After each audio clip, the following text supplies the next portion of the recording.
I've talked to a lot of people in our county, or in our county. We're going to start here. Thank you so much for a great lunch to the valuable center. They did a great job. It's really been a pleasure to work with. Our next speaker is Ben Muldrow of Arnett Muldrow. He is a partner at Arnett Muldrow in South Carolina. He's a community branding specialist, and he's developed brands in hundreds of communities all over America.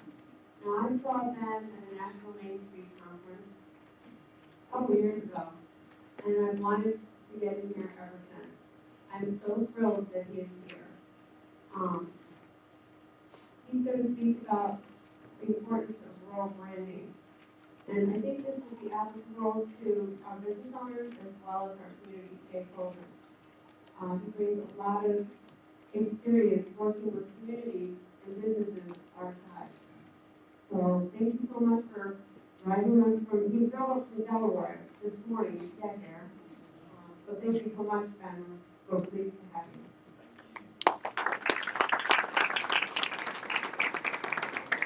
All right, how's everybody doing? Good. Can you hear me if I talk like this? Yeah. Okay. All right, I'm going to do my best to take the next 4 hours and make it enjoyable. We're gonna start a little early, see if we can wrap up a little early. But as we said, my name's Ben Muldrow. I'm with Arnett Muldrow and Associates. The company's based out of Greenville, South Carolina. I now reside in the luxurious state of Delaware. That is sarcastic. It is horrible, but I don't work for their state tourism, so it's okay. I've had the privilege of working with over 450 communities in 38 states now. I travel every week. Every week I'm in a different place.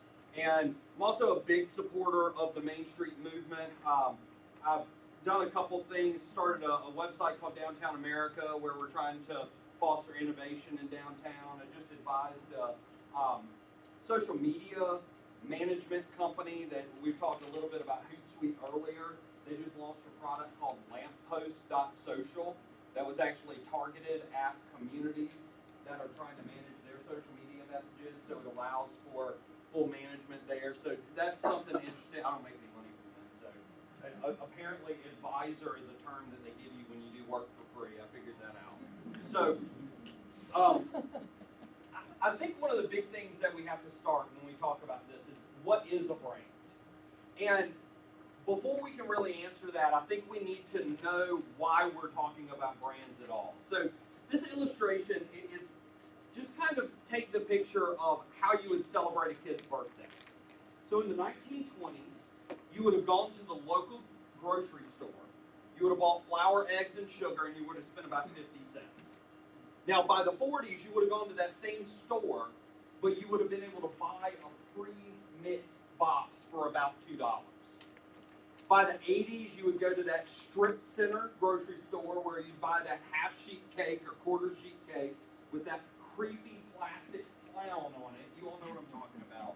And you'd spend about 12 bucks, and now we're spending 1,200 bucks and we're getting bouncy houses and all this kind of stuff. Well, what does that mean? What that really illustrates is this transition from a raw material economy into a product economy, into a service economy, and now we're in the heart and the soul of the experience economy. I'm sure everybody's heard that term before. The experience economy is driven by technology. It's driven by the fact that we know more, and we talk more, and we hear more, so we can actually decide what we want to experience. The experience economy is perfectly captured by this single-wide trailer that I used to drive by on my way to camp every summer, and it was just ratty, absolutely ratty. But they had a BMW out front. Guess what? They were a car guy. I get it, you know? It's kind of like when you go into Starbucks and you spend $4 on a $2 cup of coffee, you're doing it because you get an escape along with it. You're getting a benefit, not just a product. You're getting that experience. Now, brand, I'm going to be honest. Brand, when people talk about brand and branding, many times they create this fog around it. They actually try to make it hard to understand on purpose, so you will pay them more to help you. Brands are actually really, really simple because they're personalities. People do not create brands for you. Brands exist. You have to discover them. You have to discover and identify tools to capture them and share them. But if you are creating a brand, you're actually creating a theme. You're creating something that's artificial. So we talk a lot about logos as well, and I got to tell you, community logos are something. We adopt some pretty horrendous stuff in this business. What is a logo for? These two examples are the best encapsulation of what I normally come across. On the left, we have the example of the community that decided that their logo needed to be an exact cartographic representation of their community. But a logo is not a map. Believe it or not, if you're a community, you do not have to use the outline of your county with a star on your location. That doesn't actually carry the meaning that you think it does. Now, in addition to that, what we see on the right is a seal. A seal is a graphic tool that is very important in the life of a community, but it is not the tool that you use to market yourself. And many times, the seal becomes the place of graphic diplomacy, designed by committee, where everybody who is dead set that their opinion matters gets their picture that they thought was important shoved on. This one's great. You've got choo-choo trains, you've got Indians, you've got a cow eating an apple off a tree. I have no clue what that means. So you see some really, really horrible things that find their way onto that seal, but that's okay. What makes branding a community difficult is that it is a different tool than a corporate brand. When you create a corporate brand, it is an umbrella brand. It is a strong identity that gathers all of the identities that need it. Now, when you're creating a community brand, it needs to have that umbrella element, but it also needs to be able to be subservient. It needs to also be a plate, offering up all the entrees that you have of your events, your businesses, your organizations, and your amenities. So that ability to have flexibility is instrumental in the process. So in a typical branding toolbox, we really look at a communication foundation with 4 elements. Fonts or typeface, color palette, graphics, and message. I want to go through those real quick. Fonts, types. These have become extremely difficult as all of you have gotten computers. Because some of you have accepted the challenge to figure out how many typefaces you can fit on any single document. Now, one of the things that's really interesting is typeface plays a key factor. Here on the screen we see 1, 2, 3, 4, 5, 6, 7, 8, 9 major brands that you all know, everyone is familiar with. Whether it's Jeep, I don't know if you can get much further apart between Jeep and Sears or Sears and American. Every single one of those logos is made using the typeface Helvetica. Any one of you has the skill set to recreate any one of those logos. But imagine how much meaning there is in those brands. It's not about picking the prettiest typeface, folks. Because believe it or not, prettiest is not always best. I do want to lay down a law, though. I want to ask that you participate in eliminating several typefaces from ever being used again. Number 1 on the list is always Comic Sans. Unless you write comic books, you do not, believe it or not, this does not make this conversational. Bradley, has anybody ever used Bradley? Just because it's a boy's name doesn't mean it actually looks handwritten. We've got papyrus, because my God, if it's old, if you have history, you use papyrus. And hobo, please. I mean, these are really good examples of what not to use. The reason that these are good examples of what not to use is the first line of defense. The moment that you know that your place is different, the moment that you know that you have a unique story to tell, you look through those typefaces and you try to find something that looks different from Times and Helvetica. And that's why you land on these. But what these actually are is these are the things that make you look exactly like everybody else. So you have to be really, really mindful of not picking, especially Algeria. Colors. Colors are extremely confusing. Colors can be a pain in the butt. If you have ever had banners made and people ask for your PMS numbers, wait. First of all, I'm not sure if I'm offended or not. Second of all, I don't know what you're talking about. Then you got CMYK and RGB definitions and hex, and we're like, what are you talking about? The big thing you need to know is color creates consistency. Color and consistent color help people to connect the dots. We can look to colleges and universities to really set this example for us. This is the University of Washington. On the left, we see the seal. On the right, we see their athletic logo. Two completely different logos. This is an important concept for you to take back to your communities. Your community needs to have a system like this. You need to have a seal that represents the actions of the government. Because believe it or not, people aren't always going to love what your elected officials do. And then you need to have a marketing logo, a place where the spirit resides. So that you can capture the brand equity of the community while creating the separation from the actions of the government.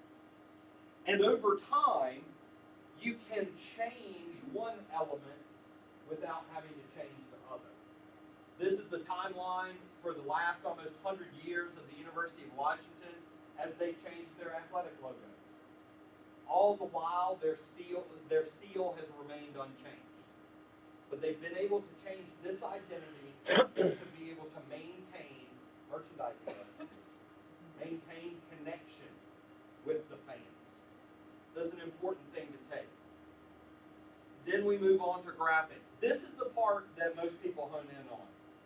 They jump right into, oh, what's our logo going to be? Let's start talking about the picture. Where are we going to put that train? Everybody wants a train. Now, I do a lot of work with Main Street organizations, and Main Street organizations in general are the worst because we are not creative at all. And I always kind of tell folks, we got to remember, the Main Street movement was a test project that was launched in 1977. And it was launched to combat an overrunning mindset of urban renewal. It was better to knock down and start clean than it was to preserve what we have. Now, in 1977, people were still buying their clothes out of JCPenney catalogs. We were openly advertising cigarettes by men wearing ascots. And it was the first year that the world had ever seen Star Wars. Strangely, the evolution of our identities in the Main Street world have not evolved at all since 1977. And how many of you have ever seen West Side Story? Okay? What are the two sides? You got the Sharks and the Jets, right? Well, in Main Street, you got the lampposts and the streetscapes. And that's it. Because obviously that's the most appropriate logo for your downtown. You got lampposts, you got streetscapes, you got street signs.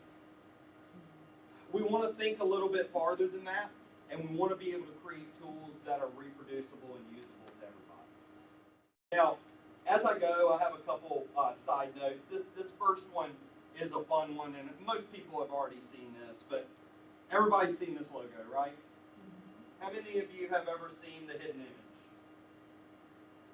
Okay, about a third quarter of it.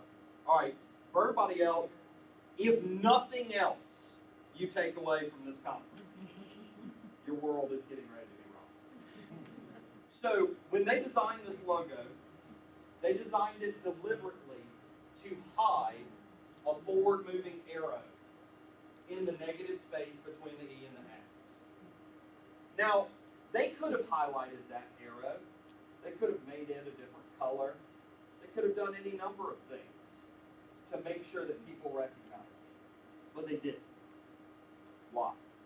Anybody want to take a guess? Why did they allow it to be subtle?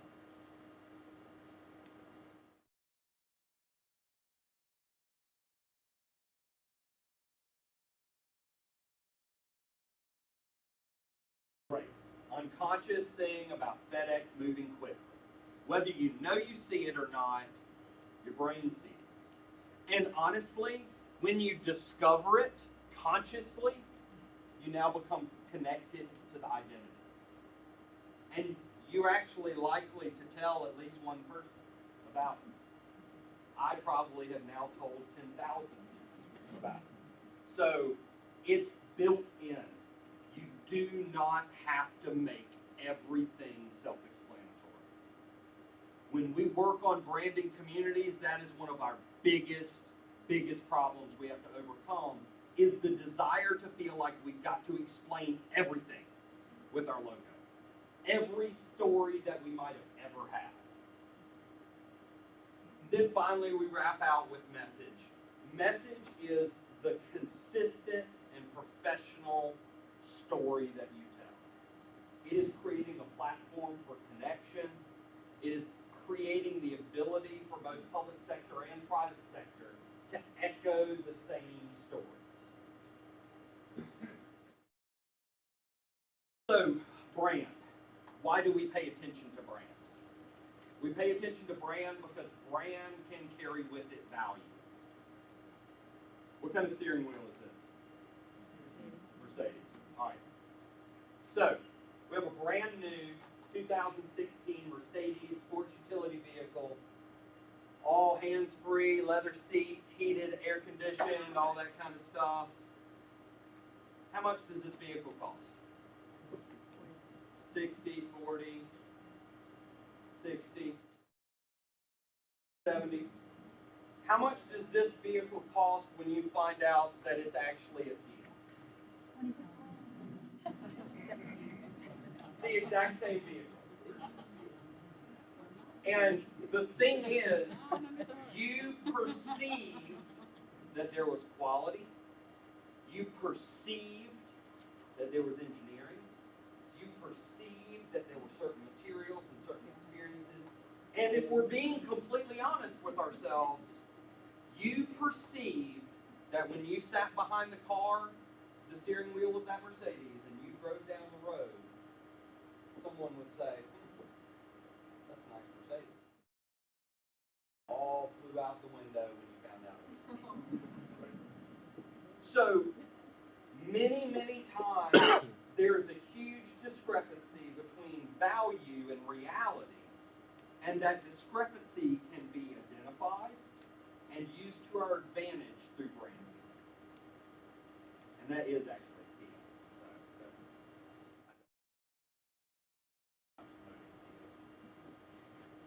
So we talked about that umbrella and plate, and you know, I talked to you a little bit about the seal. Here's one of the problems with the seal. You've got 15 different communities up there, and you can discern no difference between their characters whatsoever. Now, I've got something pretty exciting to share with you today. I get to share with you the worst community logo ever. And I can do this because it's from my home state of South Carolina.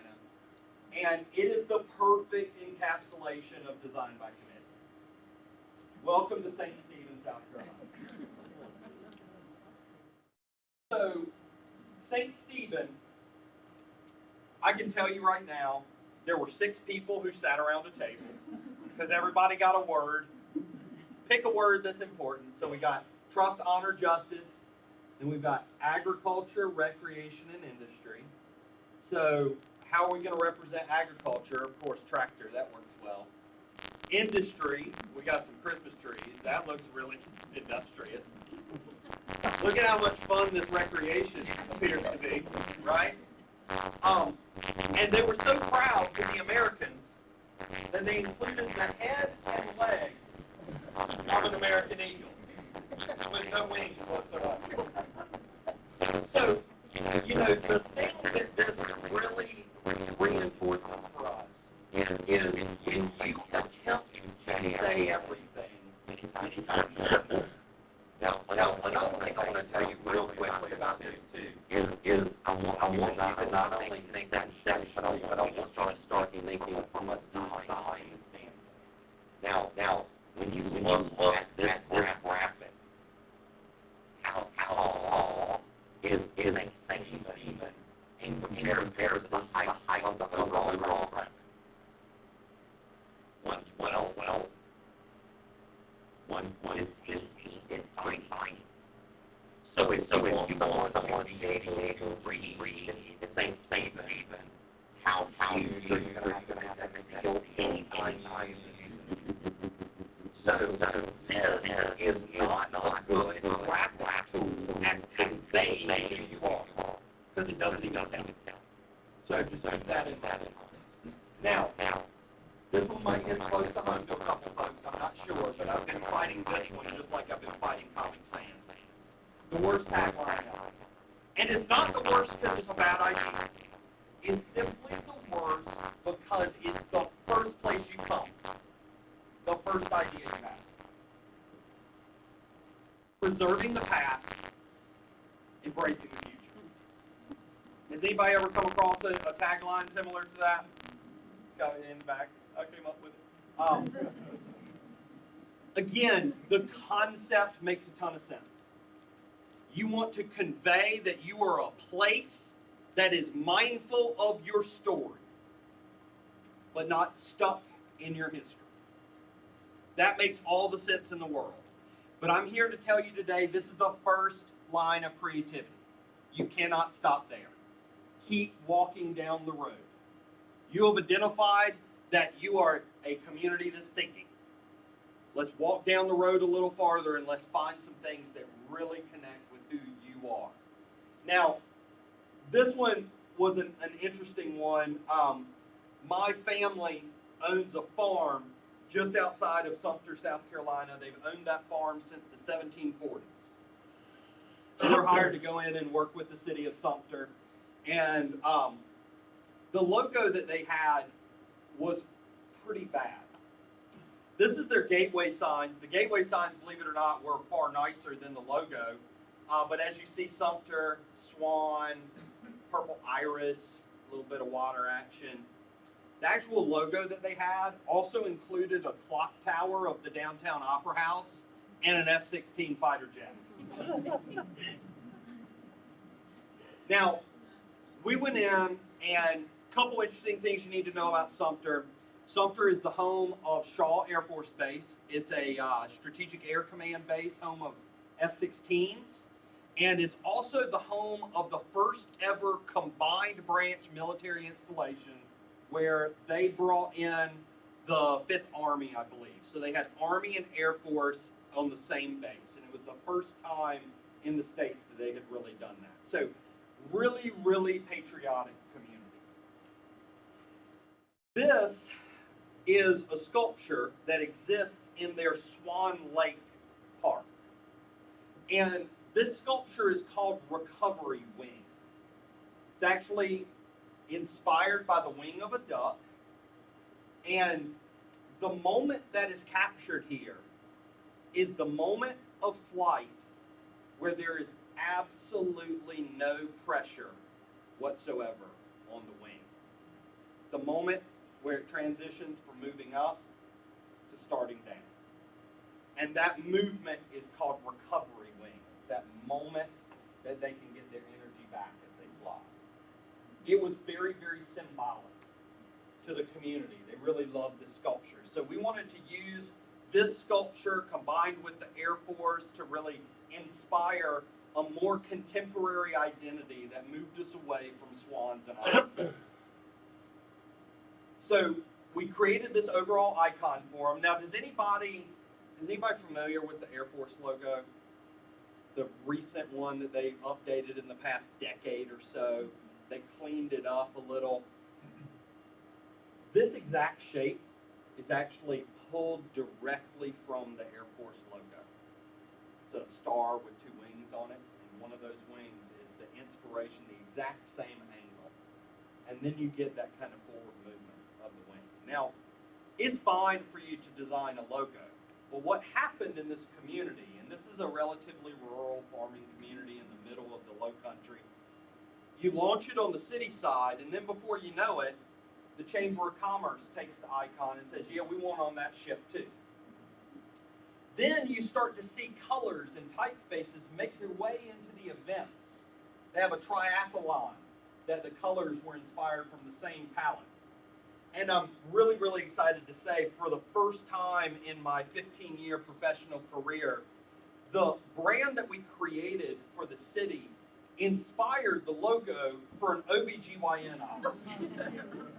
And you know that you have arrived when an OBGYN takes over and kind of co-opts some of the look and feel. Now, the problem is that they didn't get it. Because then they designed this ad. You can't just have an attractive logo and put it on an absolutely horrible ad. They went right back up to their F-16. I mean, they literally recreated their logo with photos. And they sent me this purple, it is actually purple. They sent me this purple ad and they said, what do you think about this? And I said, it's not good. And you should not pay anybody to print this anywhere. So what we did was we redesigned it, taking the exact same copy and illustrating what it could feel like. So now all of a sudden you take that icon, you blow it up, you turn it into a window, you create a collage behind it, you still get your freaking goose and iris and clock tower and F-16, but you do it in a way that contributes that energy and that imagery into the icon instead of having them float around. So that kind of shows you the difference between good and bad. And that brings us to what I think this is what I always kind of share in terms of branding. Branding is the definition, creation, and implementation of a system to share your community's personality. Now, there are a lot of different definitions for brand as it relates to corporate branding and that kind of stuff. But when we talk about communities, communities are made up of people. People relate and react to personalities. So you need a system that helps you to define that personality and share that personality. Because you cannot preserve the quality of life that your community has if you can't talk about that quality of life. And that's exactly what your brand should do for you. Now, what isn't a community brand? You know, I mentioned that horrible T word earlier, theme. I have worked in so many communities that have decided that they were going to be a Swiss alpine village in southern Wisconsin or a Bavarian mountain village in Washington State. Themes are creepy. Forcing everything to look alike is not natural. It's not the way your community was born, and it's not the way that you're going to reinvent or reinvigorate your economy. They're simply not sustainable. Now, that doesn't mean that there's not the outlier here and there, but I can tell you this, it is not good policy to try to change that personality of place. It is always better for a community to discover what they love about themselves and then share it with as many people as possible. Now, I want to share a couple other just really horrible examples for you, because horrible examples are always good. La Crosse, Kansas decided that they wanted to be the barbed wire capital of the world. Come visit us. Gas, Kansas. Don't pass gas. stop and enjoy it. Yeah. Let it sink in. Let it sink in. And my absolute favorite, the city of Hooker, Oklahoma.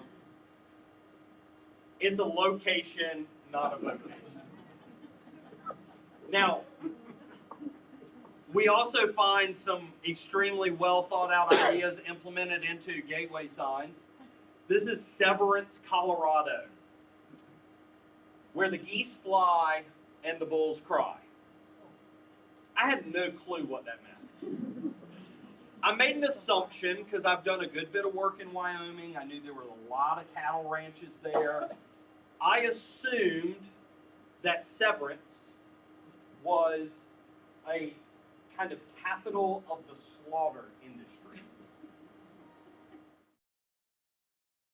I found out that the story was way worse than that. On this little cow right here, it says home to the world famous Bruce's Bar.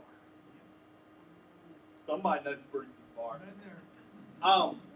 This cow doesn't have testicles on it. Exactly. Severance was known for Rocky Mountain oysters. This community's entire identity was literally wrapped around that of bull testicles. Now, I use that as an example to say there is a huge difference between saying something that no one else can say and saying something that no one else wants to say. Many, many times we find communities doing that. One of the big ones, Linesville, Pennsylvania. I drove relatively close on the way up.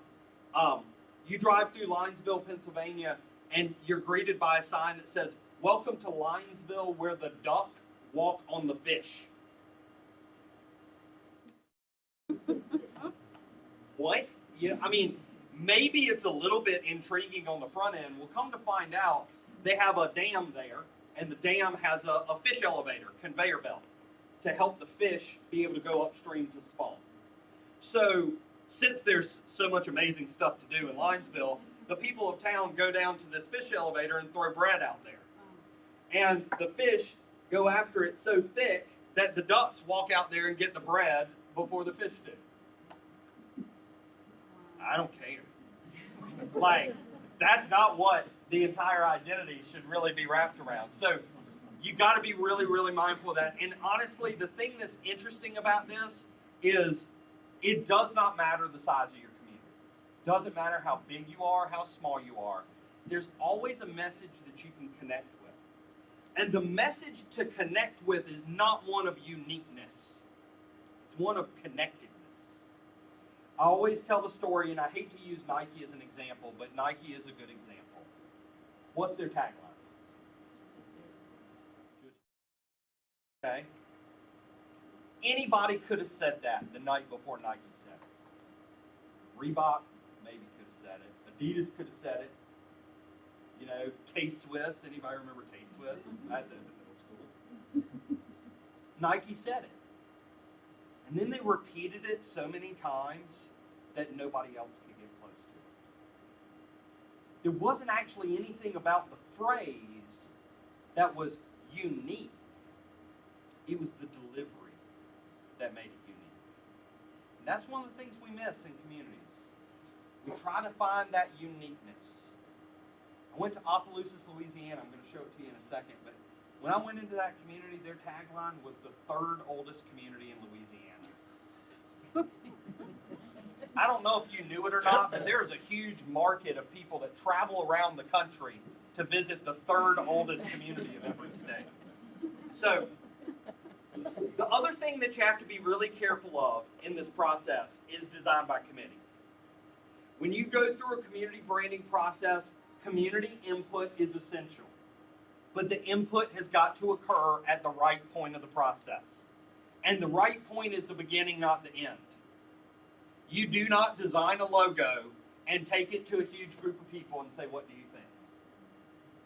You talk to a huge group of people about what they love, what they're passionate about, what would get them out of the house, what would they take a picture of, what do they love sharing with friends, what would they be willing to fight for. And you use all that input to inform your decisions and to inform your strategy. And then you make your decision and you deliver that decision back.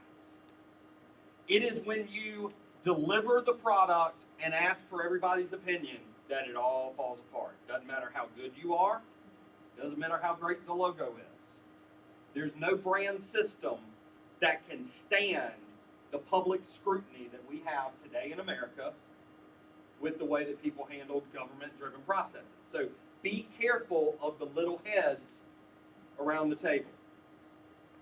If you got 12 people around the table and you made them all have to decide on one and only one outfit that you would all collectively wear for the rest of your lives, you would end up in a pair of khakis.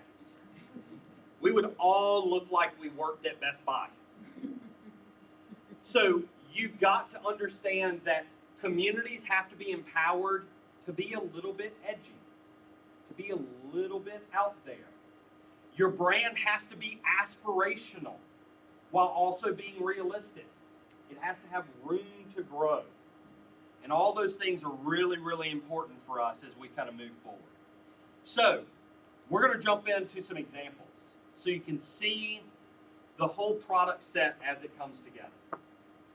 And since I'm from the South, everything is themed around food and deep fried because that's how we do it. Kind of cool that you guys are getting communicated and talked to by Arkansas, South Carolina, and I mean, thank goodness you guys brought some common sense to it. Because us Southerners, we just got all our interesting ways of saying stuff. This first one is an interesting example of Clarendon County, South Carolina. If anybody's seen the news lately with all the rain that was dropped down in South Carolina, Clarendon was hit pretty hard. We went in, we were hired by the county. So we've got a couple different things going on. We had a county seal. How many times do you see an actual county seal that features golfers and a largemouth bass? Kind of a first one for me. Couple communities inside that, the city of Manning, the town of Somerton, the city of Turbeville. This is Turbeville. You would never pronounce it that way, but that's how Southerners pronounce it, Turbeville, Turbeville.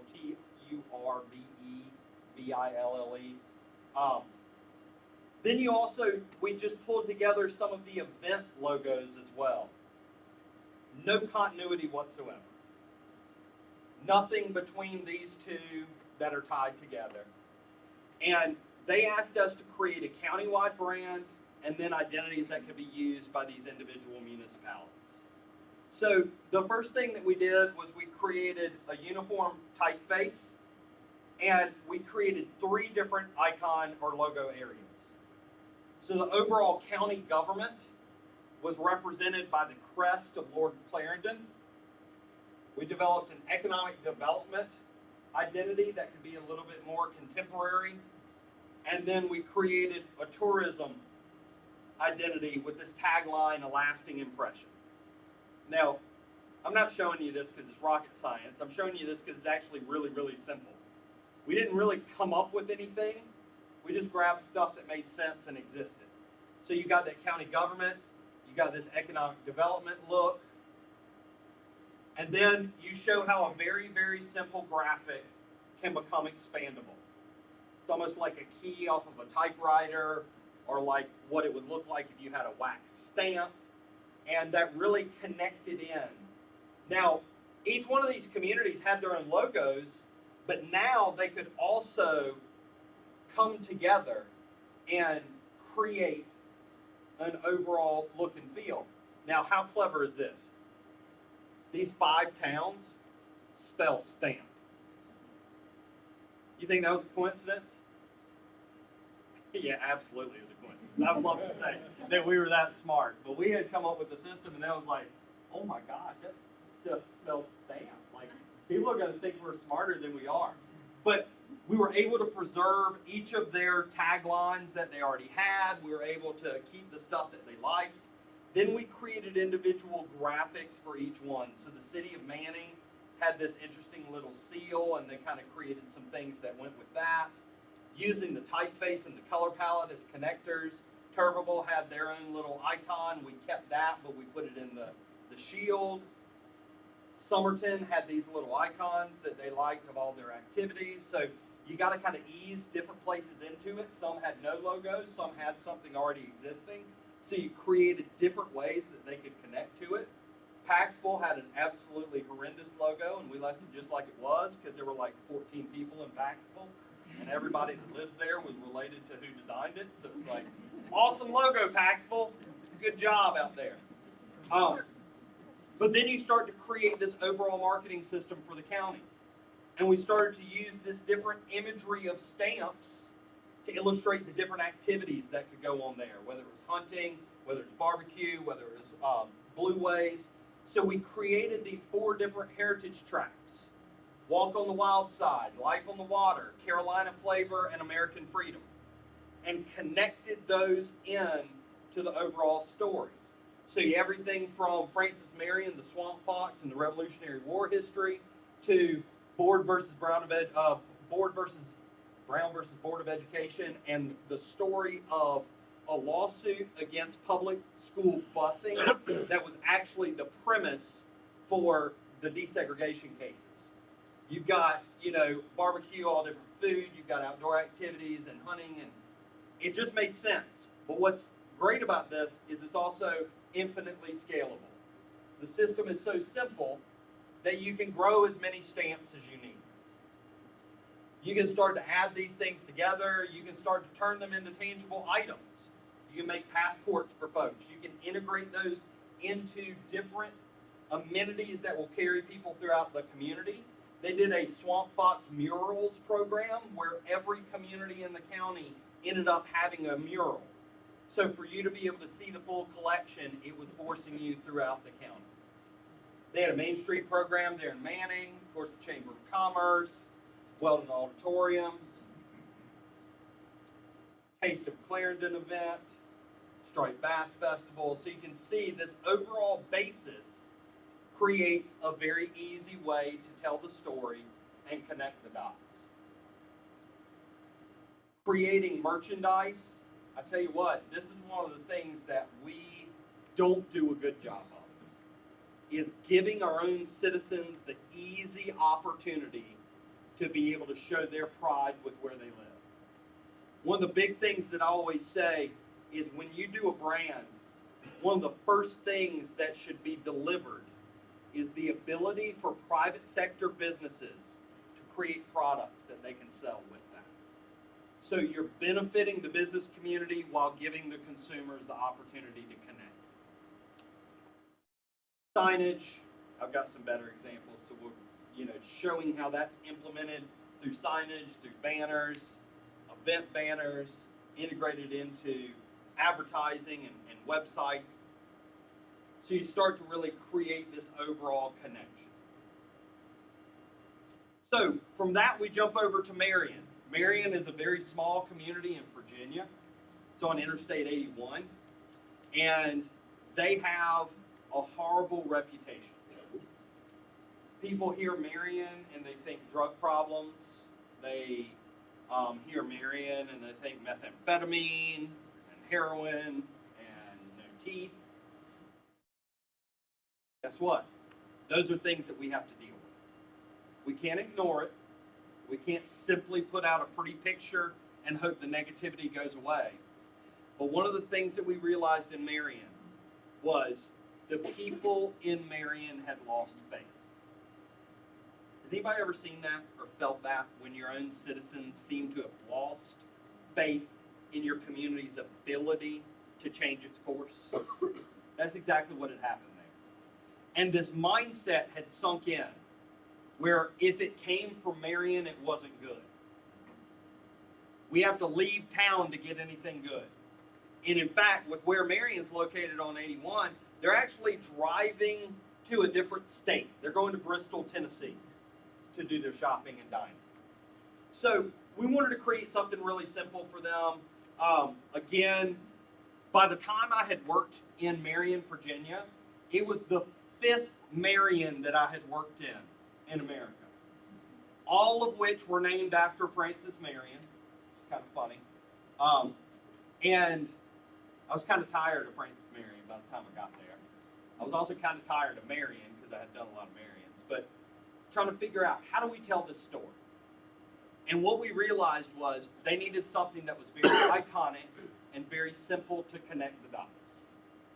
So we simply created a stylized, vibrant, multiple color M with the different variations. And then we tied it with a nice, clean typeface. Because there are so many Marions, we integrated that Virginia into the primary word type. Because every single state that touches Virginia has a Marion. So it was very, very important there that we integrate that in. And then we introduced this tagline, America's Coolest Hometown. Now, when I said this, the mayor was in the audience and he said, how can you say that? How do we prove it? And I said, okay, well, Mayor, first of all, those are two different questions. I said, I can say it because I can say whatever I want. And it's up to you to prove it. But this community needs and deserves a challenge. This creates a very, very simple phrase to live up to. When we are doing things, how do we make them the coolest in America? They just turned a historic downtown schoolhouse into one of the country's largest and most comprehensive art centers with a focus on the craft of building guitars, luthiers. And it's led by a guy named Wayne Henderson, the Henderson School. He is very well known for the craft, and it all happened right downtown. They have a downtown moonshine distillery where you can buy legal moonshine any day downtown. So being able to tell those stories was something that they needed that stage. So once we created the system, we created all the different variations to make sure it works in one color, make sure it works in black and white, reversed out versions. Then we created the icon set using the same simple color background. Simply by using this color background, we connect every single silhouette icon we can come up with. We even made a bow tie for the economic development director because Ken always wears a bow tie. So, you know, everything from moonshine jugs to Appalachian Trail hikers to motorcyclists to banjos to the entire state of Virginia. Then you go through your organizational expansion. This was their seal. They didn't want to change it. That's fine. This interesting building right here that looks like it has a nuclear reactor on the roof of it. Nobody knows what that building is, but they liked it, so they want to keep it around. So all we did was we changed the colors over. We brought it into the same color system, and then we showed them how to tie it with the word type, so the seal and the word type can now work in conjunction with one another. We showed brand extension into different town departments, Parks and Rec, Public Works, Fire and EMS. We created a downtown variation. They have a special service district tax in their downtown. So if you are in the MDRA area, you are taxed. And that tax goes to fund the Main Street program. Well, there was some confusion about MDRA and Main Street. So what we did was we created this little bug that just says funded by MDRA. We figured out that that acronym did not ever need to be used for anything other than to say, hey, your money we collected, it paid for that. You remember that money? It goes for this. Remember that money? It paid for that too. So it's a simple connecting communication tool. But then the Main Street organization had their own adaptation of the logo, creating 4 color quadrants of the icon representing the 4 different points of the Main Street approach. So now you use that to help illustrate your organizational model and create logos for those individual committees. Their promotions was called Downtown Events, Economic Restructuring was called Grow Business, Design, Org. And they took and they created a variation of the tagline, so their job is cultivating cool. So they know what their role is. Then it made its way into the events, downtown concert series, Christmas market, 4th of July. You start to create this overall system. Now again, I want you all to know that this isn't hard. It's not rocket science. It's actually a simple foundation that lays the groundwork for implementation and expansion. Creating a Made in Marion program. Now, with a county like yours, this could very easily happen on a countywide level, where you are promoting everything from industrial to handmade crafts all under a single campaign. And I see Louise's head shaking, so maybe that means that's something you've talked about. So good job. You know, that makes sense. We talked about that experience economy. This is important because it creates a reason that, or a way that people can connect. I can't tell you why, but if you find a hipster today, they will pay $8 for a $3 chicken if they know that its name was Henrietta. It's weird. Connectivity is very, very important, and it can drive profits. And then simply showing how it can make its way into marketing. Moonshine on Main Street in a place you've never heard of. We actually urged them to own the fact that they were an unknown quantity.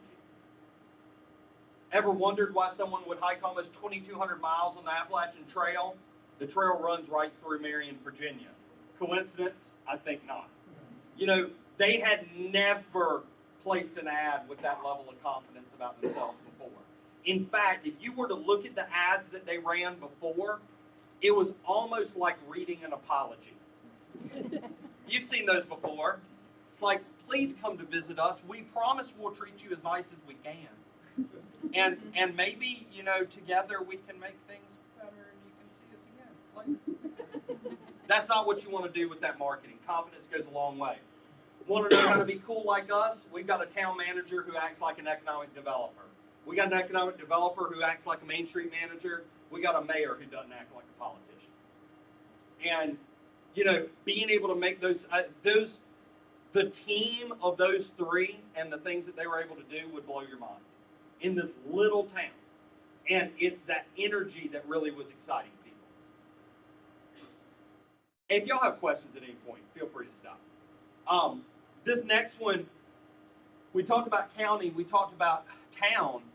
This is an even larger area.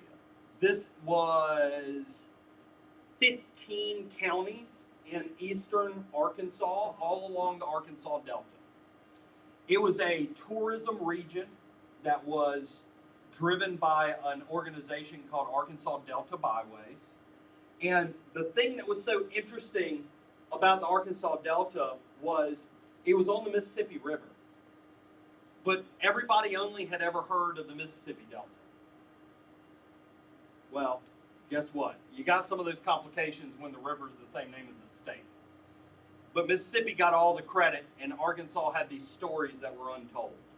So we went in, we traveled to all 15 counties, and we created an overall identity system for them. The tagline we came up with was soil and soul. And we did a couple things that were real simple. If you know anything about the word delta, does anybody know what the symbol for delta is? Triangle. So we used a triangle. Since it was a triangle in a river, it was a triangle in a river. Like, again, we're not all that smart. I wasn't really proud of myself because I lined it up so that this triangle, this A, and this A also created a perfect triangle. Right? See? That was clever. But then seeing how it could implement out, making its way into the website. This is one of my favorite ads ever. Soil and soul, celebrate the difference between you and I. And it really talks about the cultural diversity of the Delta. And the thing that's interesting about the Arkansas Delta and the Mississippi Delta as well is these are regions of America where their economy is so depressed and so dependent on nature. And so dependent, if you were to talk to them, on the will of God. that they are a people that is very tied to their faith. And when your entire livelihood can truly be washed out from under you at any point, it creates a connection between people that don't always exist in other communities.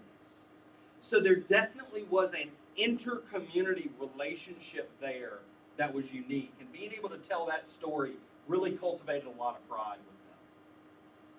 Now from there we jump over to the Atchafalaya National Heritage Area. Again, this was a large region, 14 parishes in Louisiana, and it stretched from Faraday, Louisiana, all the way down to the Gulf of Mexico. It's a big, weird name. Most people can't pronounce it right. It's Atchafalaya.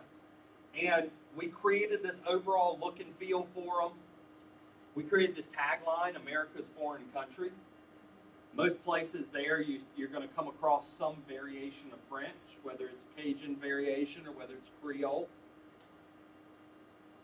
We created 4 different heritage tracks: a cultural heritage with the fleur-de-lis, culinary heritage with the crawfish, natural heritage with the alligator crocodile thing. Can't ever get them straight. I think it's crocodile, but maybe it's an alligator, and I can't get into it. Music heritage. I'll show you how specific these folks are in a second. So being able to have these individual heritage tracks was important because what it allowed us to do was it allowed us to identify locations throughout the region that were of interest. But we realized that people are not one-track minded. So believe it or not, if you're interested in music, you also seem to like to eat. So we wanted to create the connectivity between the like amenities while also being able to create the ability to easily take them all in. We connected an artist network, a passport and a green card, again playing off of that foreign country idea. Created shirts, interpreter status, which they really liked.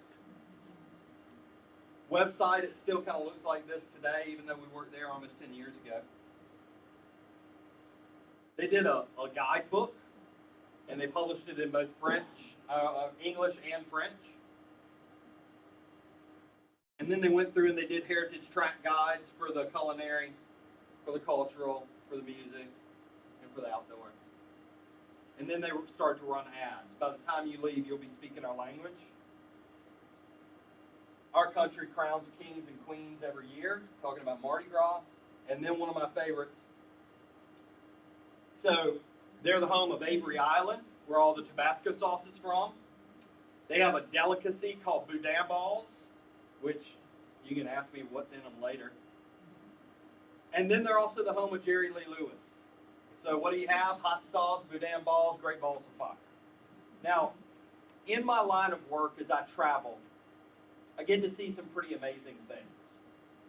And in Faraday, Louisiana, I was able to visit the Jerry Lee Lewis drive-through liquor store and house museum.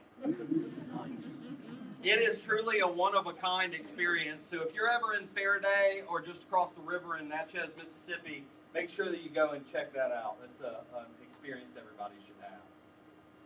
Now, I pulled in 2 communities from North Carolina because I've had the opportunity to work quite a few times, more than you might think, with neighboring communities who realized that there was importance in them working together. So Lake Lure and Chimney Rock are just like that. They're both communities that also have major amenities that share the same name. So the thing that brings people to Lake Lure is Lake Lure, and the thing that brings people to Chimney Rock is Chimney Rock State Park. So we created an overall look and feel for the two, and they're obviously tied. The colors are tied, but you have lofty and deep. These 2 different dynamics. Literally, Lake Lure exists in the valley of the range, and Chimney Rock is a tall, natural structure that you have to be very, very careful how you use the silhouette of it so it does not look dirty. as we were told many times as we were working on this. So what you see here is you start to see these two coupled. We then created a dual logo where we combined both elements and created a logo that was shared for the overall destination. Part of Dirty Dancing was filmed there. In fact, the lake scene was filmed there, so every year they have a Dirty Dancing festival, and they have a lift competition in the lake, which is kind of fun. Now, signage is always important to consider, and this particular area in western North Carolina is very tourism driven. So when you go into this community, these are the signs that you see from the community.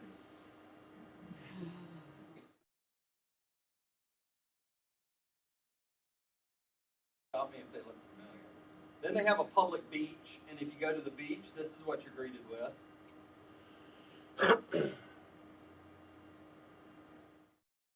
Literally all at like a 50-foot beach wall. It's like, oh, welcome to our town. Look at all the stuff we don't want you to do. So being able to create the same messages in a way that engages the visitor is extremely important. Believe it or not, most of the time when we do signs, we are making a sign because we had a problem. A dog bit somebody, so you put up a beware of dog. You realize that there's trash in a park, so you put up a sign that says no littering. Does that actually solve the litter problem? Very rare. Now, one of the big things that we find is most of the time, signs are not actually for changing behavior. Signs are actually up so that you are enabled to be able to enforce rules. And if that's the case, wouldn't you rather have a nice sign that says, please enjoy the views and relax, but please no alcohol or glass, instead of having a huge red sign saying, do not have fun? So all you need is the signs that enable you to act. We went through and we showed them how they could retool all of those messages in a way that was more focused on connecting with the visitor. Creating comprehensive wayfinding systems with trailblazers and banners and bringing people all the way into the community. And then even showing how they could go through and they could play off of literally handmade and local made things with cards that identify when it was created. And just for fun, I put that in Bradley so it looked like I signed it. But being able to show them, these are some of the images, actual photos. That's Chimney Rock. You can see how some angles can be a little dirty. Your lake, showing these different, just the different attractions, being able to kind of connect the two, lofty vision, deep roots, where the outdoors become great.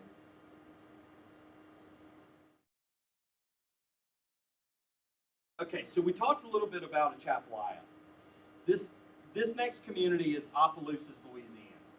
Opelousas is in the Atchafalaya River Basin, and they're the ones that were the third oldest community in Louisiana.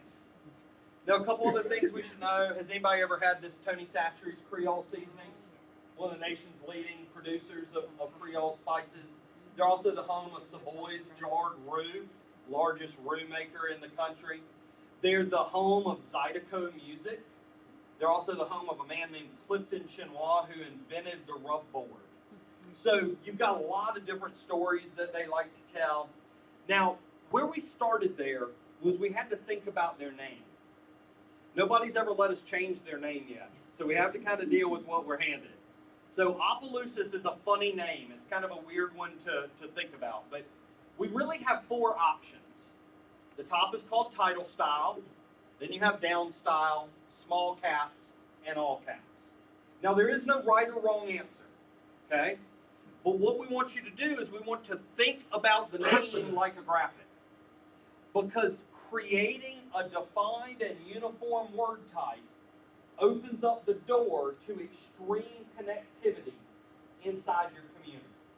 So when we analyze these as graphics, this title style with the uppercase, the descender, the ascender, this title, this down style. If you have former English teachers in your community, don't ever do that because it makes their heads explode. They need proper nouns to be capitalized. Then you got your small caps and your all caps. Those are very solid. They're square. They're just perfect rectangles. So what I decided to do was I decided to use this top one. And the reason that I did was when I analyzed it, I had an interesting space right here, I had an interesting space here, and I had this perfect space on the right of the descender for a tagline. So I felt like graphically those letters were giving me something to work with. So the next thing that I did was I started to explore typefaces. And I looked through all different kinds of typefaces. I wanted to create or select a typeface for them that would be attractive and would actually boost their own opinion of themselves. And I finally landed on this very ornate typeface that has a built-in shadow to it. And here you see the tagline that we introduced. This simple phrase of perfectly seasoned. Everything from the Tony Satcheries to the kind of flavor of the music of the region to the third oldest community. We got it all kind of tied up in that simple two-word phrase. And then from there, we knew that we needed to create some icons for them. Now, before, their logo was just a fleur-de-lis, just like everybody else in Louisiana. So we had to tell them, it's like, you can't own the fleur-de-lis. I'll tell you a story. I've got a guy that I worked with. I still work with him. He didn't disown me after this. But he's an architect and a part-time pastor. And he asked me if I would come in and help rebrand his kids' Christian school. And I think that he was really nervous because I've been told in the past that I don't really have a filter that most other people have, so I say things out loud that I probably shouldn't. But their logo, when I started this process, anybody want to guess what the Christian school's logo was? A cross. Right.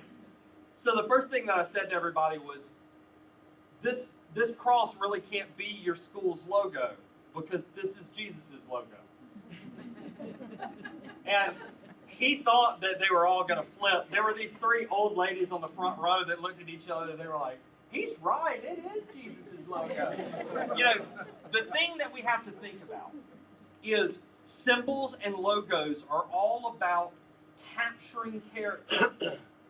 So when you have something that is so symbolic already, it is very, very difficult for you to co-opt that all by itself and make it also represent you. So what we did was we took that fleur-de-lis, we coupled it with several different icons. We brought in a key accordion, because a button accordion is not appropriate for Zydeco music. You need to know all that, right? You've got the fiddle, and then you've got the seasoning shaker. So then you've got seasoned sounds, highlighting those two, seasoned flavors, and seasoned culture. So then all of a sudden you kind of pull this together, you have the overall identity system. But the first place we had to start there is we had to start with local pride. So many times we get so excited about telling the story to the outsider that we forget to tell it to our own friends and neighbors. Because we have to remind them why their home is special. So we launched this with a campaign called It's Great to Be Us. Because guess what? It's clever. It has US in it, right? You guys did the same thing with the Livingston County folders that have N highlighted. It's that tactic, again, it's not rocket science. It works. And it's like, oh, I never noticed there was us in there. Community. Kumbaya.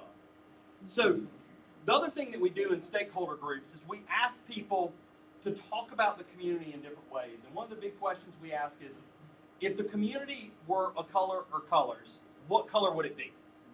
Now, typically, I'm going to be honest, typically the answers suck. Because people say, well, we've got a river and trees, so blue and green. And so I would say 80% of the time I hear blue and green. In Opelousas, though, it was very odd. Everyone was very specific.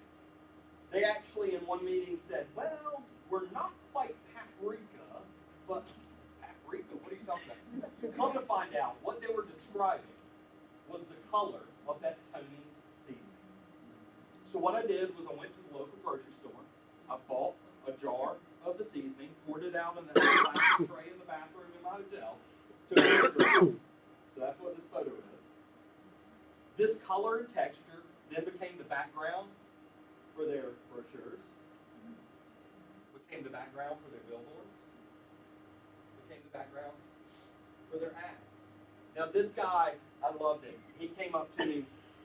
We do public meetings in every community that we work in. And whenever I talk about the generic person, I always refer to him as Joe Citizen. Well, this guy is Joe Citizen. That's his name. So he came up to me afterwards. He was like, "Hey, I just wanted to introduce myself. I'm Joe Citizen." I was like, "It is so nice to finally meet you. I've been talking about you for years." But the thing that's great about Joe is Joe was very connected to Zydeco Music. He was the link to the music. So today, if you go to Opelousas, you can hear live Zydeco music 6 out of 7 nights. Music history does not mean anything if people can't hear it and experience it for themselves. It's just like, I'm going to be honest, people don't really care about railroad history if they can't see a big train. They don't really care about stories that can't be interpreted because people have gotten a lot lazier and they need to be able to do.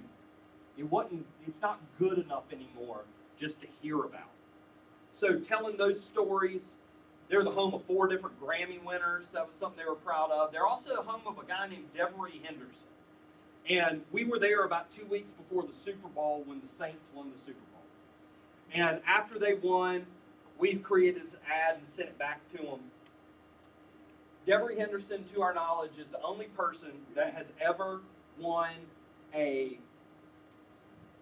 high school, college, and professional football championship in the same state, in playing in only one state. He's never played outside the state of Louisiana in any of his sports, and he won the top level championship in every single level, which is kind of cool. He might not be the only one, but we're going to keep saying he's the only one until somebody proves us wrong. Now, from that, we jump over to another area. We talked about the Arkansas Delta. Well, guess what? Across the river, you've got the Mississippi Delta.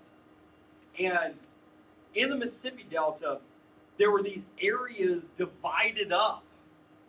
And we were down in a little area called Rolling Fork.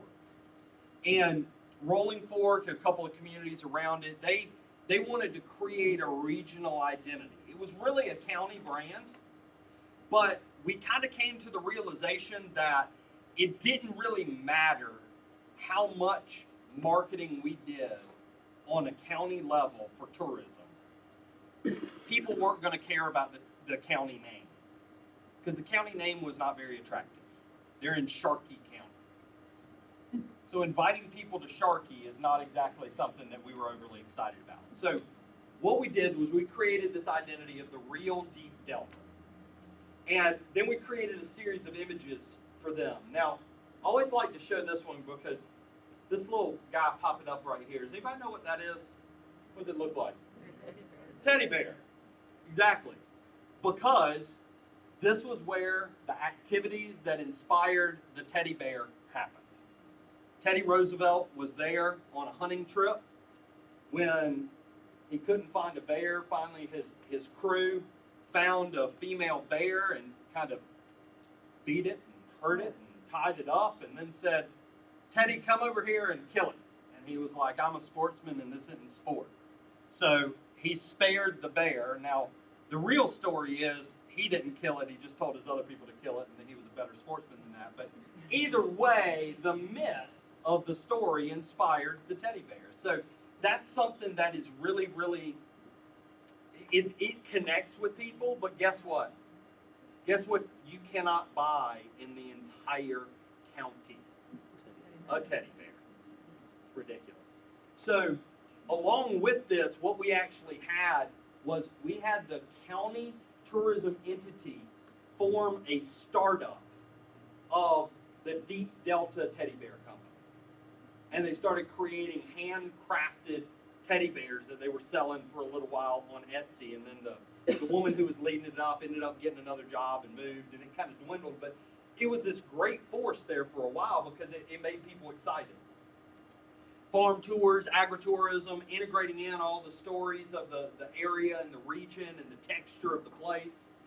Creating wayfinding systems that were expandable, so whether you lived in Rolling Fork or Onward or Marysville, that you could always have signage that told people where to go, but you had a connectivity that existed throughout the entire county. Again, showing different ads and imagery from throughout the area. Okay, this next one's fun. Anybody ever heard of Hollister, California? Any of you ever bought clothes from Hollister, California? Okay, so Hollister, California is actually a real place, but for anybody that's familiar with the brand, how would you describe it? Expensive, okay. Young, beach. Did somebody say beach? Exactly. You would think that a Hollister store, I mean, it's kind of designed to look like this beach bungalow kind of feel. The real Hollister is nothing like that. They're nowhere close to the beach. Their high school mascot is the hay baler. Hollister, California is actually a bunch of rednecks. And I'm allowed to say that because I know what they look like. So what we did there was we started by defining a color palette. The color palette was completely derived by the produce that they grew there. So their full repertoire of the fruits and vegetables that they grew inspired that overall color palette. Now, the thing that you need to know about Hollister was the Abercrombie & Fitch company owns Hollister, California. They also own the trademark Hollister, California. This was the first time I had ever worked in a community that has been sued by a major U.S. corporation for making T-shirts with their name on it. Yeah. They sued, and Abercrombie & Fitch won. This community literally was not allowed to make apparel and sell it with their name on it. So we kind of went in and were a little irritated by that before we even started the process. So we created this logo for them and this tagline, the original. You know, because we couldn't figure out how to make any obscene gestures into logos that would work. We created a downtown logo for them, the opposite of a mall. And then if you know anything about Abercrombie, you know they're known for those black and white photo ads with topless men. I used to be an Abercrombie model. Why are y'all laughing? Just kidding. So we created a whole campaign, the original Hollister model. And whether it was the local vintners, even the local bikers, they're known to be the home of the American bikers. So creating something that allowed the community to come together through a common complaint and frustration that they have. So it's kind of fun. Now, this next one's real fun. This is a community right up the road from me. It's called Travelers Rest. And we worked with Travelers Rest a good while ago now. When we went to Travelers Rest, and literally it was 10 minutes from where I grew up, and Travelers Rest is such a pleasant name. But nobody in our neck of the woods called it Travelers Rest. They called it TR. And if you lived there, you didn't even say it that way because you were country, so you said TR. I live up in TR. So we knew that they didn't have enough money to make people stop saying TR. But what we could do is make TR something really positive. We also knew that to get to 7 different state parks, because of the topography of the area, you had to use Travelers Rest as a gateway to those actual resources. So we wanted to position them as a base camp. We had this tagline, get in your element. The logo obviously inspired by the periodic table, because I was in AP chemistry. And we launched it with this campaign of it starts with TR. Tradition. tranquil, travel, trails, trip, trek, trendy, trees, transported, and tracked. Now, the thing that was so great about this, again, there's nothing about that that's rocket science. But what happened was the local Ford dealer in the audience, as we were presenting the brand, stood up and said, "Trucks start with TR." And at the end of the meeting, all these different groups of business owners started huddling up, and they started talking about what their TR was going to be. Now, I want you to think about that for a second.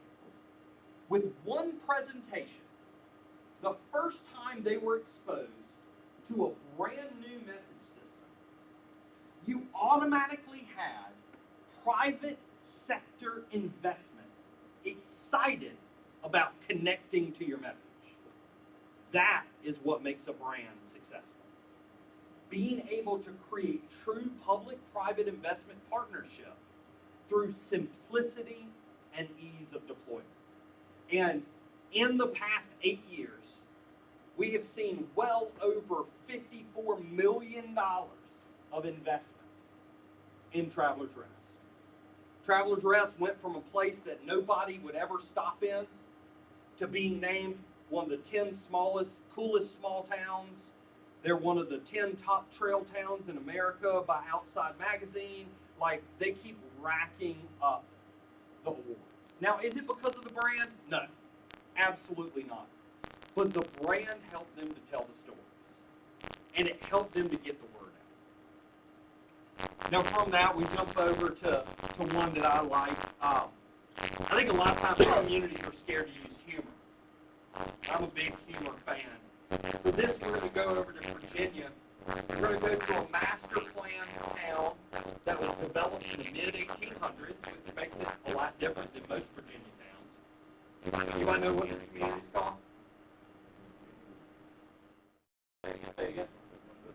That's how everybody else would pronounce it. In Virginia, because they need to know whether you're a Yankee or not, this is Buena Vista. They pronounce everything wrong for Virginia, and they don't know whether you're around here or not. Right up the road, with our actually, I think I'll show you this is Buena Vista. Buena Vista doesn't mean great views, means good views. Good view. But what's interesting about this, literally, is over there we have, I can see pictures if you want. There's story downtown, it's a really great community. Thing is, it was a new town that always been blue pop. And they didn't realize that it was okay to be blue pop. They're 8 miles to the east of Lexington, Virginia. Lexington is the home of Washington and Lee University and the Virginia Military Academy. If Lexington was a man, he would wear a bow tie. And Buena Vista would wear big deodorant. So we needed to reinforce that was a good place to be, that there wasn't anything to be ashamed of. But the thing that was so cool about Buena Vista was this sign. Welcome to Buena Vista, 6,002 happy citizens and 3 old grouches. Now, what makes this sign remarkable is, you can't really see, but down in the bottom corner, it has been up since 1971. That's pretty impressive. If you Google grouch, this image shows up on the first page of image searches. So what we wanted to do was we wanted to take this sign and we wanted to wrap our arms around it. We wanted to make the 3 grouches part of the overall message. So whether we're talking about the local golf course, whether we're talking about the outdoor amenities, or whether we're simply inviting somebody to town. What's really cool about this was after we launched the brand, what they started to do was every year at their Christmas parade, they select 3 people from the community to be the 3 old grouches. Now, you would think that the 3 old grouches might be like the Grand Marshal or whatever. No, they actually put the 3 grouches at the grandstand they mic them up, and they complain about every float that passes by. But it's this huge honor to be named one of the three Grouches. So, being able to kind of tell those stories, I think, is really, really cool. So, we just talked about Buena Vista. Now, how do you pronounce this? You think Staunton, but there it's Stanton. Because, again, we know you're not from around here. So, Stanton is a great community. It's right on 81 as well. It is the home of the American Shakespeare Theater.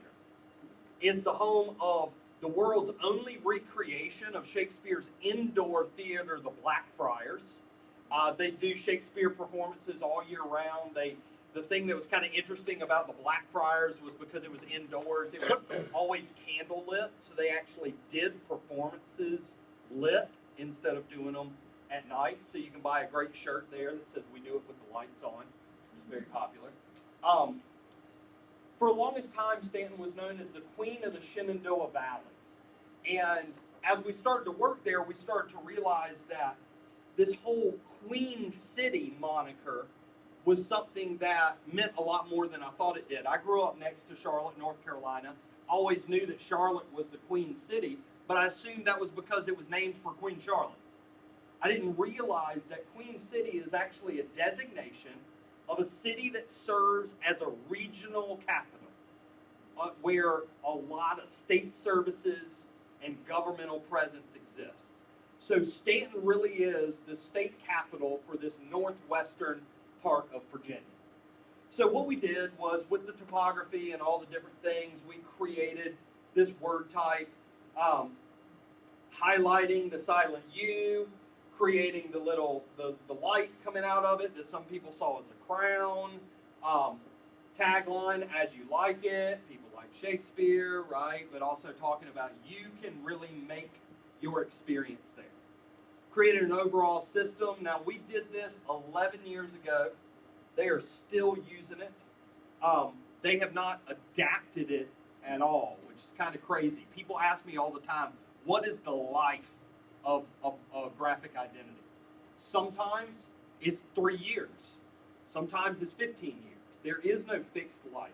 The life is actually based off of the needs and the goals of the community. But this tool is still working for them right now. But we did two things there. We made sure to have a marketing logo and a formal logo. They actually had a crest that's been around for several hundred years, so we didn't touch that at all. We simply tied it to the word type, creating that city logo. Parks and Rec, again, simple adaptations. Business, economic development, Historic Stanton Foundation, public library, free wireless downtown. They implemented it in both tourism and city websites. They did a campaign called Station Domination, where they hit the subway stations, metro stations in Washington, D.C., inviting people to come out to Stanton for the weekend. You made it when you get onto the fire trucks and the police department. When you mess around with the people with axes and guns, you got to be real, real careful, but they adopted it there. House flags, they did all kinds of stuff. T-shirts, letterhead packages for their Main Street organization. Now, I want to point this out because this is kind of interesting. This little card right here, it says, "Sorry I missed you." Whether you're a police officer, whether you're a Main Street manager, whether you're somebody who's working with downtown business, this card was a huge tool for them, because people, the business owners, would always say, "I don't ever see the Main Street manager. Where is she? She never come around. But when she would walk around, they weren't in their businesses. So she started taking these cards and she dropped them off every single time she'd stop through a business. So they started to build up these stacks. So now all of a sudden it's like, well, you can't say I didn't come through. It's that visual representation of the effort. Handwritten thank you notes, all that kind of stuff. Pocket folders. Now, this was one of the big things that they did.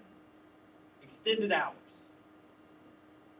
We always hear the complaints about, hey, if you're only open 9 to 5, then your customers are all unemployed. And you've got that discrepancy between the business environment and when the businesses are open and when the consumers are shopping. Now, It is not an easy thing to change. It takes a long-term process. We tell people that it takes 3 years to really change and cultivate consumer behavior. So we normally start out with one night a month in year one night a week in year two, and then we transition from there based off how the consumers are coming with us.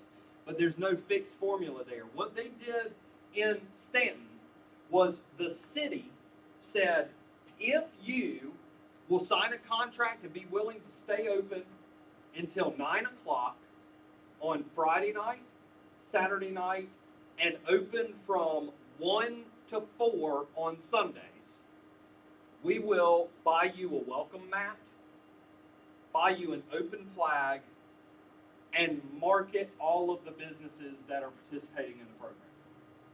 So it was kind of a benefit. It's like, hey, you do this, we do that. So we launched this campaign, As You Like It, When You Want It. And it was kind of cool. They did these mats, so every business that was staying open late had a welcome mat outside the front. And it actually, over time, it has started to change the way the consumers think about shopping downtown. We did a series of banners there. Now, one of the things about banners that's so crazy is they have the birthplace, the Woodrow Wilson Presidential Library. Okay, so we have a Woodrow Wilson banner. Where would we put that banner? Not at the library. People are like, what? What are you talking about? No, we're going to put the American Shakespeare Theater banner at the Woodrow Wilson Presidential Library, and we're going to put Woodrow Wilson in Gypsy Hill Park. We're going to put the Gypsy Hill Park in, and just move it all around. Use banners to help teach people about the things they're missing out on in a community. Having consistency through marketing materials, everything from a historic downtown walking guide. This was the history of the buildings. This was shopping and dining for the downtown, shopping and dining for the whole town, and a trolley map. And then introducing some of the imagery, some of the ads. If you saw Evan Almighty with whoever it was, Steve Carell, the very opening scene is in this gazebo. There has been a public band playing on this stage every single Monday night since 1889. It's kind of cool. So being able to tell those stories, connecting local architect T.J. Collins with downtown nightlife, Shakespeare craft beer, Woodrow fresh dough. People love a rhyme. All right, I'm gonna come around the bend and show you a couple more that are funny, and then we're gonna open it up for some questions. Then we're gonna talk about the stuff that's going on here. Is anybody easily offended? All depends. I'm gonna do my best not to offend, but this one is an interesting one. So, UK, there's a budgetary office that's called the Office of Governmental Control. And it's kind of like the Budget and Control Board here. And they created a new, what they call monogram logo. OGC, that's fine. Nothing wrong with this. They wanted a clean, professional, contemporary look.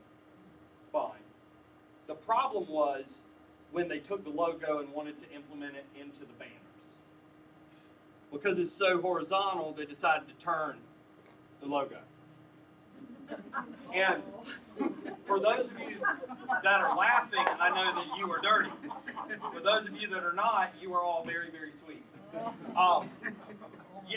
Being able to think through all the different ramifications of the logo is something that's really important. We worked in this community, Woodville, Mississippi. Woodville is very, very small.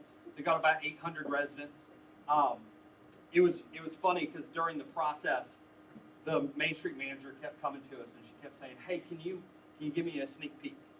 Hey, let me know what you're thinking." And we wouldn't ever tell her anything. And finally, we said, "Okay, we've got a pretty good idea." And she said, "Okay, tell me." And I said, "All right, so Woodville, have you ever seen that typeface that looks like it's carved out of a log?" And she was like, "Yeah." And I was like, "Yeah, well, we're going to use that." And then we think that you need a mascot. the mascot. So we're going to use Woody the Woodpecker. And she thought we were so serious. And it's funny because this community had no reason to be excited about what was going on there. And then all of a sudden, out of nowhere, they decided to start a new event. Now, the thing that's funny about Woodville, Mississippi is if you were to go to Mississippi's capital, Jackson, they have no clue where Woodville is. They've probably never heard of it. But if you go to Baton Rouge, Louisiana, they all know, because this is where their hunting camps are. So we created a campaign that connects out with the hunting, that creates the compelling message about bring your spouses and let's make a whole weekend of it. So this whole idea of field dress, new dress, shoot the limit, shop the limit, alluring, bow hunting, gift hunting. But what really was great was they decided that they were going to start a new festival. So they decided they were going to do the Deer and Wildlife Festival. Now, in their first year, this event made a $60,000 profit for the community. They did some amazing things at virtually no price. And it really kind of boggled my mind. One of the first things we did was introduce the idea that, hey, you need to open this up for sponsorship dollars as well. Mossy Oak is a Mississippi company, so that only made sense. But then they had a photographer take pictures at the first event, and it captured some really great imagery. But being able to kind of be funny, score points, go to the Deer and Wildlife Festival. You know anything about hunting? Some of these are very punny, I guess. They're not really funny, but I liked this one. Feeling detached. Hey, I didn't kill the deer. They had local craftsmen there that were carving wood bowls, making pine baskets. This lady was making these great pine baskets. They had a venison barbecue contest. This creepy guy with the pig mask won. Go hog wild, taste wild hogs. It is disturbing. Eat at the Deer and Wildlife Festival. I left stuff. Yeah. Exactly. But you know what was great about this was the second year they increased their profit, and when this event goes on, their community population increases by tenfold. This single event essentially funds the community organizations for the entire year. And it's because they're activities that people can connect with.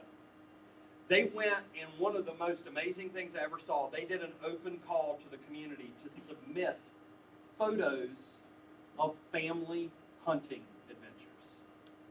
So it didn't matter whether you're rich or poor, black or white, did not matter your background. They had full collection of photos, and they treated them like fine art prints. And they did an art exhibit in the post office with all of these photos. They had over 160 different families represented from these photos.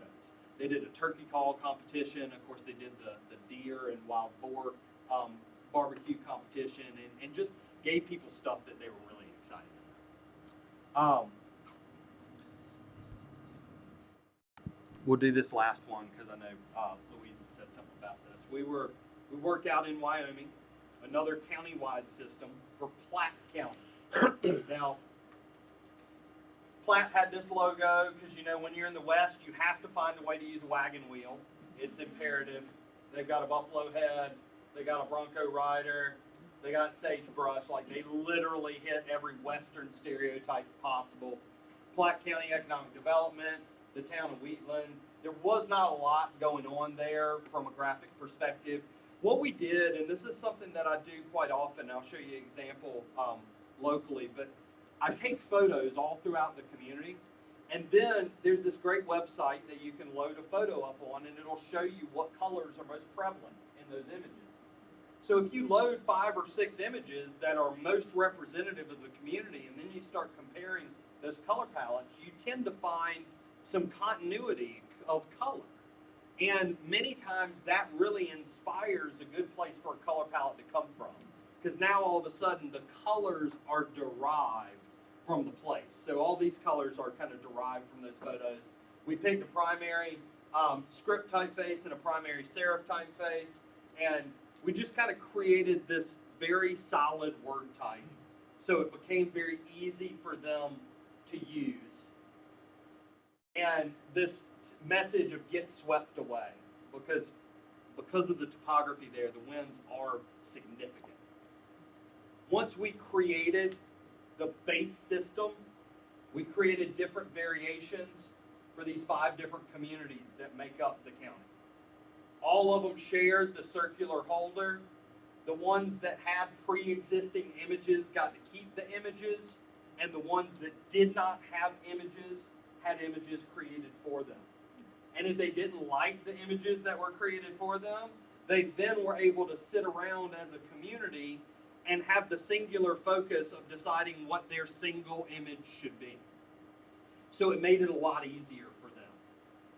Being able to create this Hometowns of Platte County, which was their county-wide Main Street program, showing again how you might market a brochure for all of those communities, because it just was not big enough to do the whole thing. Was not big enough to have individual ones for each, I should say. So they had a county-wide chamber of commerce that was trying to tell the county story. They had this economic development that wanted to stay clean and appropriate, but then, they wanted to have that little mountain that they liked so much. But after you start to have the implementation using the colors and the typefaces, you start to create this connectivity through the whole system. And then it made its way into signage, being able to launch consistent signage throughout the region. Very clean, very simple, but it still connects the dots and lets everybody know that there is a relationship between the communities in Platte County. And banners for them, different photos.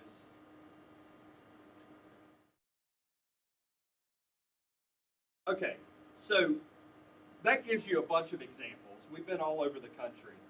Now, something that's kind of interesting is every single example you've seen was done on site in between 3 and 5 days start to finish. Now, I say that to reinforce the point that these processes do not have to take long.